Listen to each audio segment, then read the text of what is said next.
Class, ang bababa ng results ng inyong exam.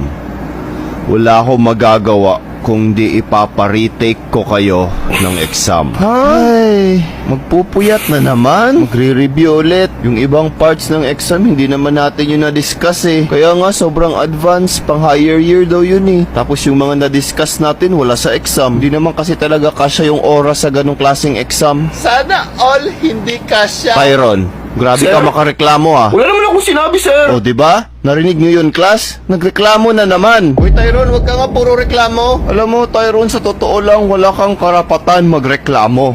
Kasi ikaw yung may pinakamababang grade sa exam. Kahit 6 na beses mo mapasa yung exam, bagsak pa din ang grado mo. Wala naman akong O, sinabi. di ba? Nagrereklamo ka na naman.